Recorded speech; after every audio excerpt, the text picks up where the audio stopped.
Hello and welcome to Ann Talks, a recording for nurses by nurses. I'm Curry Bordelon, your host for today's recording.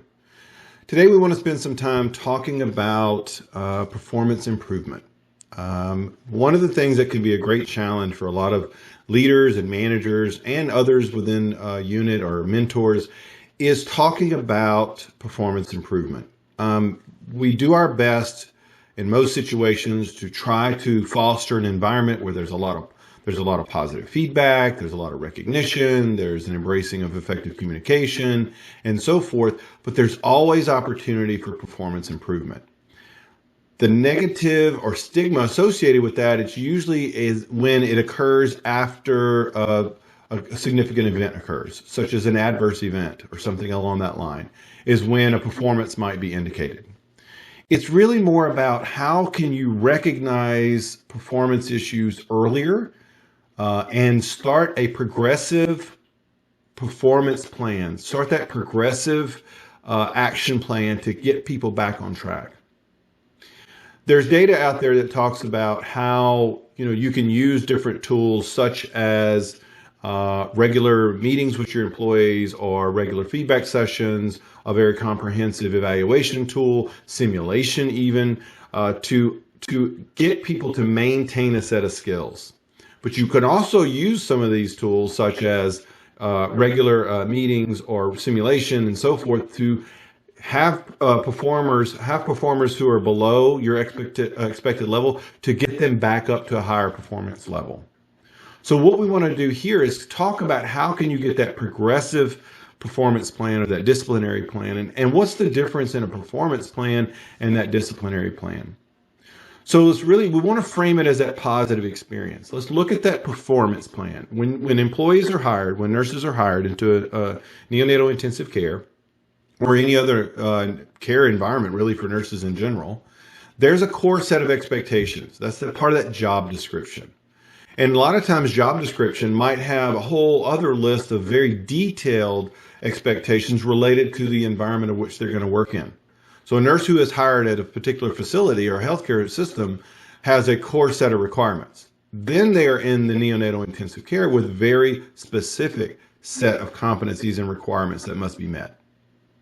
Those nurses are then onboarded. They're done typically through an orientation process that allows someone to supervise them during that process to identify potential obstacles, identify potential performance areas needing improvement, or to also assess what their competency levels are. For an experienced nurse who's worked 15 years at a different facility, that transition from one facility to another might be an opportunity for performance improvement because they don't know the new units or the new employment locations expectations. Of course, most all core requirements are the same for a lot of neonatal ICUs, but you want to have an opportunity for that person who's during orientation, get them up to the level of expectation for the new environment. Okay? So as that employee is then off orientation, is starting to perform, and everything is going as anticipated, and then there might be some slippage in performance. Maybe there's an overwhelming personal barrier. Maybe there's a lack of knowledge about a particular topic. Maybe there's some changes that's occurred with understanding a new protocol or something along that line, where performance issues might be then the issue. So that performance issue is an opportunity for an action or performance plan. But how do you prepare and identify that person to understand what the expectations are? Being very clear, being very articulate with the expectations are.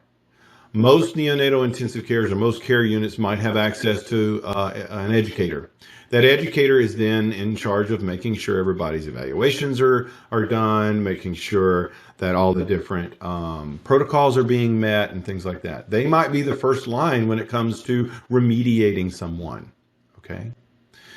What's important with all this? We've talked about recognizing a poor performer. We've understanding what that means, understanding how that employee might be performing under the core requirements.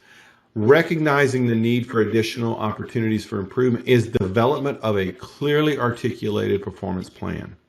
This clearly articulated performance plan has multiple people involved.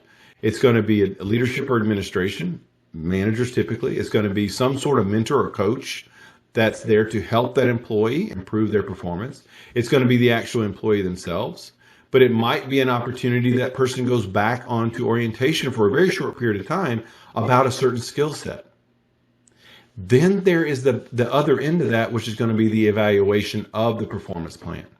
So in that performance plan, be very articulate what the expectations are. Be very articulate on what the performance that needs to be improved is. Give them facts, examples. Also give them resources for improvement. Attach them to a coach or a mentor to help guide them through that process.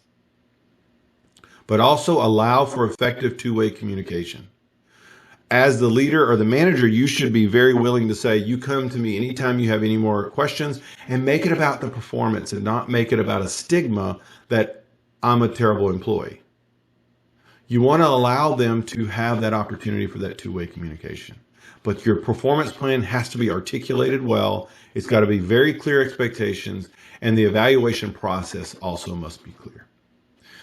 So I hope you've enjoyed this recording. There's a lot more information through various websites, but the ANN website has the leadership toolkit that gives you a great deal of information, lots of great bullet points as far as preparation, what to do before the meeting, during the meeting itself, and so forth, on how that you can help improve that action plan or that performance plan.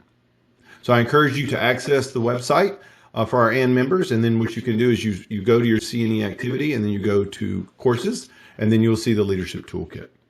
I hope this has been helpful, and we look forward to seeing you next time on ANN Talks.